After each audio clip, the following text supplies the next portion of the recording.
દોસ્તો, આવી પ્રેમ કહાની તમે ક્યારેય નહીં સાંભળી હોય. આ એક સત્ય ઘટનાની વાત છે. વાતમાં માત્ર અમે નામ ફેરવ્યા છે. પંકજ નામનો એક યુવાન હતો કે જે ખૂબ સાદગીભર્યું જીવન જીવવાનું પસંદ કરતો હતો. થોડા સમય વીત્યા બાદ એમના લગ્ન એક કાજલ નામની યુવતી સાથે થાય છે. પંકજ અને કાજલ બંને એકબીજાની સાથે ખૂબ સારું દાંપત્ય જીવન જીવી રહ્યા હોય છે. પણ સમયની ગતિ ક્યારે બદલાઈ જાય એનું કોઈ નક્કી નથી રહેતું. અચાનક આ પંકજ નામના યુવાનને વિજાણ થાય છે કે પોતે મગજના કેન્સરથી પીડાય છે. દોસ્તો, આ બાદ તમને નવાઈ લાગશે કે યુવાન પત્ની કે જેમને માત્ર લગ્નના અમુક જ વર્ષો થયા હતા, ત્યારબાદ એમણે આ પંકજના આ બ્રેન કેન્સર વિશેની જાણ થતાં કાજલ જો ધારે તો તેમના પતિને છોડીને છૂટાછેડા પણ લઈ શકતી હતી અને પોતાના ઘરે પણ જતી રહી શકે. પરંતુ એમણે આવું બિલકુલ ન કર્યું અને પતિનો સાથ ન છોડવાનો સંકલ્પ કર્યો. એમની સાથે જમવાનું, એમને જમાડવાના આ સાથે જ દરેક ક્રિયાઓ, નાની મોટી પ્રવૃત્તિમાં પોતે પોતાના પતિ સાથે ખૂબ રીતે વ્યસ્ત થઈ જાય છે.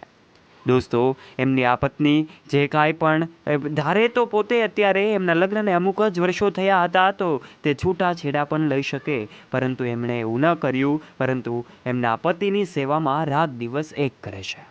દોસ્તો, ત્યાં પૂર્ણ વિરામ નથી આવતો કે મગજના કેન્સરની ધીમે ધીમે દિવસે એમની આ જે બીમારી છે વધારે ગંભીર બનતી જાય છે. પત્ની હજુ આશા છોડતી નથી. પત્ની કાજલ એ ખૂબ હિંમત સાથે પોતાના પતિને હિંમત આપે છે.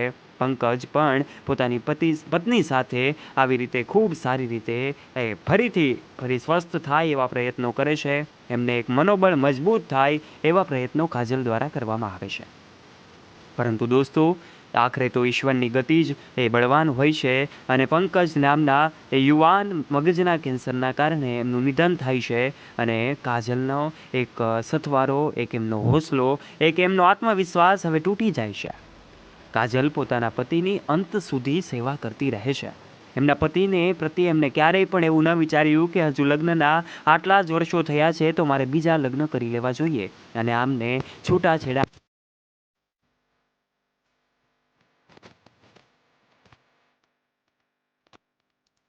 એ ભાવના કારણે તે પોતાના પતિ સાથે જોડાયેલી રહેશે.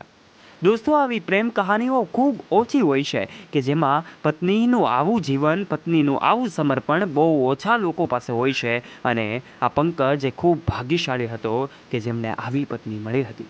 પરંતુ આ પત્નીનો પ્રેમ તે ખૂબ વધારે સમય માટે ન પામી શક્યો, પરંતુ જેટલો પામ્યો તેટલો સુદૃઢ અને ખૂબ સારો પામ્યો. દોસ્તો, આ બંને દાંપત્ય જીવનનું જે કાંઈ પણ એક ઉત્તમ ઉદાહરણ પૂરું પાડનારા પતિ પત્નીઓ છે કે જેમના લીધે આજે આ સ્ટોરી ખૂબ રસપ્રદ બની છે. દોસ્તો, આવી પ્રેમ કહાની આ બહુ ઓછા લોકો સાથે હોય છે અને આવી જ એક પ્રેમ કહાની આ સોશિયલ મીડિયા પર જે ખૂબ આજે વાયરલ વેગે ફેલાયેલી જોઈ શકાય છે. આ બંને પતિ પત્નીની વાતો તમે પણ સાંભળી છે.